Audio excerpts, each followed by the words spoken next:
Eu queria falar de uma coisa hoje que parece uma contradição, né? Porque tem coisa que a gente consegue explicar, mas que a gente não consegue entender.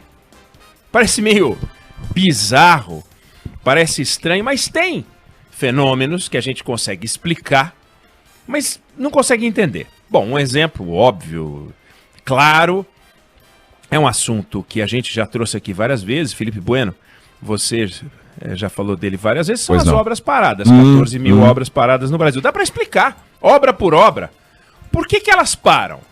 Aí tem a obra que parou porque a licitação foi mal feita. Tem a obra que parou porque o cálculo da fundação foi mal feito. Aí precisa começar tudo de novo. Aí tem obra que parou porque o projeto executivo foi mal feito. Tem obra que parou porque faltou dinheiro. Não importa, a obra parou. Então, obra a obra, motivo a motivo, a gente consegue explicar. Olha, isso aqui parou por causa disso, isso aqui parou por causa disso. Mas dá para entender um país que tem 14 mil obras paradas? Não. Mas dá para explicar uma a uma. Como é que pode ter um fenômeno que você consegue explicar, mas não consegue entender? Como é que pode uma instituição como o Estado brasileiro, e aí quando eu falo Estado, eu estou falando de governo federal, estou falando das estatais, estou falando de governos estaduais, municipais, está cheio de profissionais concursados, engenheiros, especialistas. Aí eles vão lá e contratam construtoras especializadas, já fizeram várias obras e tal, e aí esse conjunto não entrega a obra. Dá para entender? Não. Dá para explicar? Dá. E explicam, com a maior cara de pau. Não, veja aqui, tivemos um problema da licitação, mas estaremos relicitando, etc. E assim vai. E assim a gente vai convivendo com um fenômeno que a gente consegue explicar, mas não consegue entender. Dá para explicar por que as reformas que tramitam no Congresso não avançam? Dá para explicar. Não avança porque o governo tem uma coordenação política mal feita, quem sabe agora com a entrada do Centrão, com a profissionalização das relações, talvez as coisas avancem, porque o Centrão é muito melhor do que a desorganização que havia antes. Dá para explicar porque as agendas não combinavam, a agenda do ministro Paulo Guedes com a agenda dos fura-teto. Dá para explicar? Dá. Mas dá para entender um governo que entra dizendo que vai fazer reforma e não faz reforma? Um Congresso dizendo que vai fazer reforma e não faz reforma? Não dá para entender. Tá aí um outro exemplo de fenômeno que você consegue explicar, mas não consegue entender. Políticos experientes, trabalhando com um governo que foi eleito pelo povo, simplesmente não conseguem realizar o trabalho, né? O trabalho para o qual eles foram pagos, eleitos e tal, e não conseguem.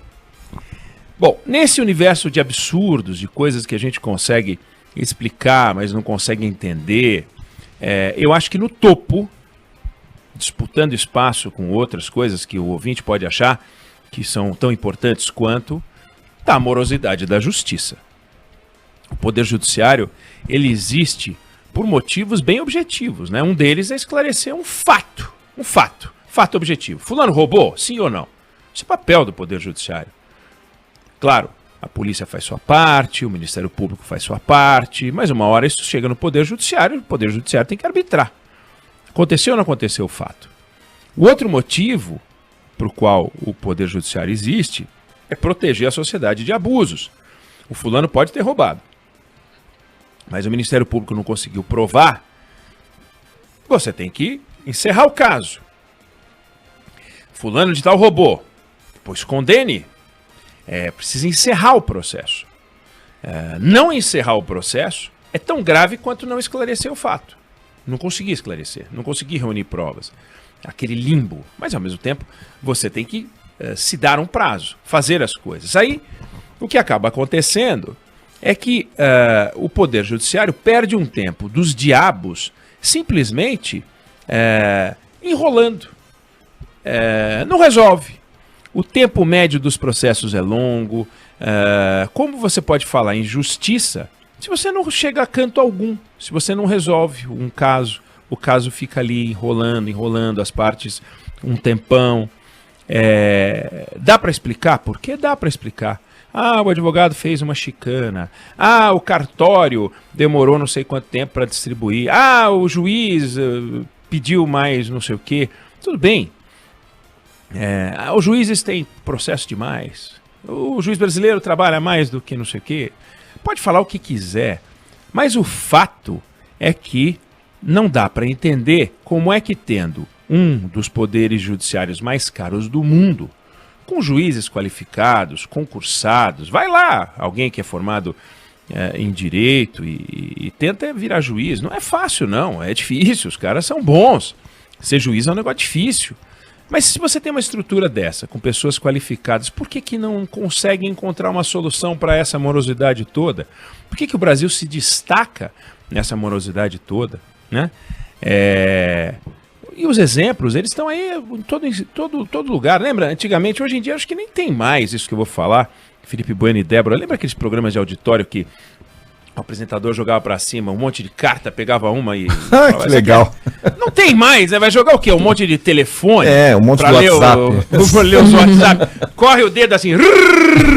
e aí aperta o botão, né? 999-592-100. A pessoa manda pra gente uma mensagem, a gente vai... e aperta o dedo e fala: temos aqui recebendo a mensagem do telefone final 5236 e tal.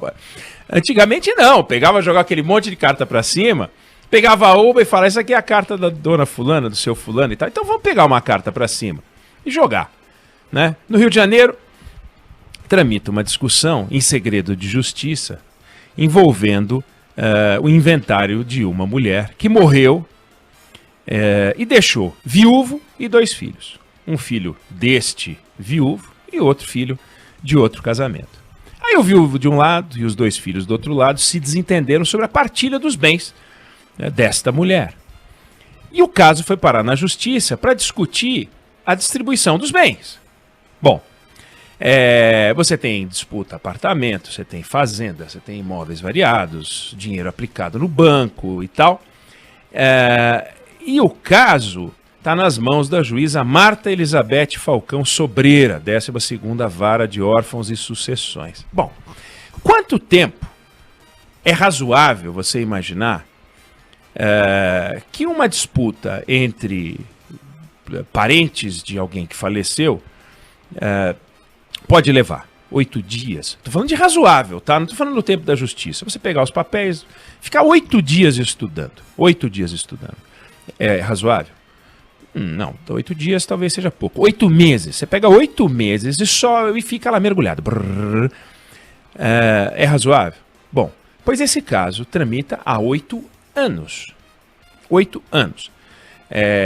A minha filha mais velha, a Marina, está no 6º ano de medicina. Ao final desse ano, depois de 6 anos, ela vai saber costurar a pele, ela entende de sistema endocrinológico, né? Ela entende do sistema sanguíneo, entende um monte de coisa. E 6 anos ela vai virar médica, né? 6 anos para virar médico. Depois vai fazer a especialização. Em 6 anos você vira médico. Pois em 8 anos você não consegue resolver uma partilha de bens. Não estamos falando de uma guerra. E a Segunda Guerra Mundial levou 6 anos, não é isso? Pois a gente leva 8 anos para resolver uma partilha de bens de uma família. Também nós não estamos falando de os bens de uma grande multinacional, um grande contrato. Estamos falando de uma pessoa que faleceu, deixou um viúvo, 2 filhos, e tem lá uns bens. Sentar e resolver. Não consegue resolver. Aí os filhos entraram com uma petição para distribuir um pedaço da herança que aparentemente é incontestável. Não há controvérsia. Pois a juíza está com a decisão para arbitrar esse pedido há 1 ano. 1 ano. 1 ano. Eu estou pegando um caso muito simples. Para dar o exemplo, porque você tem no Brasil 50, 60, 70 milhões de ações, e não é que são 50, 60, 70 milhões de coisas complicadas. São uns 50, 60, 70 milhões de ações simples na maioria das vezes.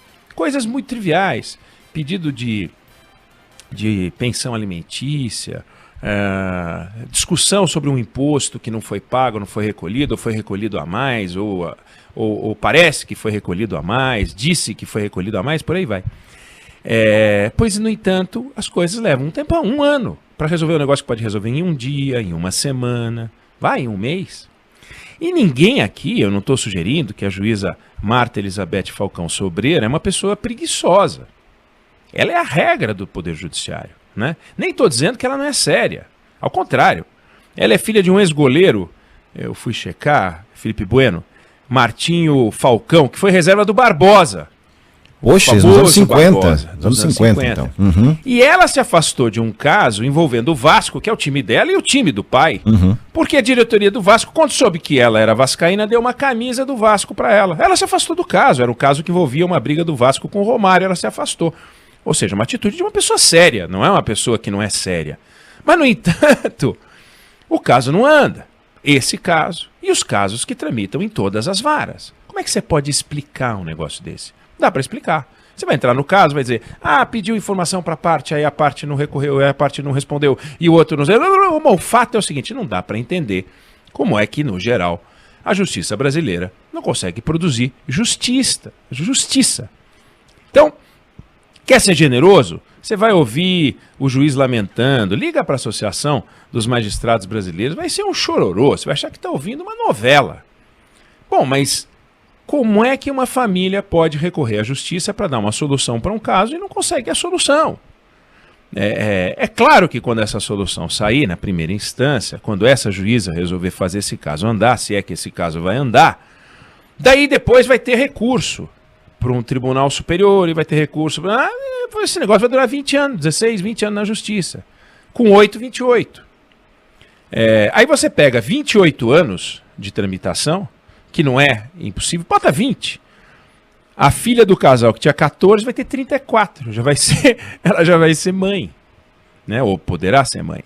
Aí o ministro Luiz Fux, que é presidente do Supremo, mas aqui, para fins de raciocínio, é presidente do Conselho Nacional de Justiça, o que ele tem a dizer sobre isso? Esse é o papel da justiça, produzir justiça. Aí ele fica falando sobre democracia, defesa da democracia, o papel do Supremo como defensor da democracia. Como é que você pode falar em democracia se um direito essencial do ser humano, que é numa briga contra o Estado ou contra uma outra parte, em luta de um direito, em que um dos dois está certo, ou nenhum dos dois está certo, mas cabe à justiça arbitrar, a justiça não arbitra. Então, que adianta falar em democracia se não consegue enfrentar o corporativismo, se não consegue puxar a orelha de um juiz, se não consegue fazer a justiça andar? Os magistrados brasileiros, eles se protegem, eles têm salários altos, eles furam o teto, e muitos dos casos ganham sim muito acima do teto. Tem férias de 60 dias, já pensou? Se eles trabalhassem 30 dias a mais, ou seja, tivessem férias de 30 dias, não é que eles têm 60 dias porque acumulou, porque ficaram um ano sem férias, não. Eles têm direito a 60 dias de férias. São brasileiros com 60 dias de férias. Por que não são os responsáveis por recolher o lixo da cidade, que carregam pesado? Por que não são eles que ficam 60 dias de férias por ano? São os bacanas dos magistrados, 60 dias de férias por ano. Isso interessa para a sociedade? Não, interessa para eles. Então eles continuam a mandar em tudo, no cálculo do próprio salário, na concessão de diária, no auxílios de remuneração de fura-teto, no carro, em direito de estudar fora do Brasil com remuneração. Mordomia. E quando a gente vai e faz uma pergunta desse tipo, o que a gente vai ouvir, não, mas isso é uma agressão ao Poder Judiciário, que é a base da democracia. O Poder Judiciário brasileiro, que custa 1,4% do PIB, 3 vezes mais do que o Judiciário da Alemanha. Mas nós temos pouco juiz. Bom, mas escuta, nós já custamos 3 vezes mais do que o Poder Judiciário da Alemanha. E a gente tem uma justiça 3 vezes melhor do que a da Alemanha, ou 1/3 de qualidade, ou 1/6 de qualidade?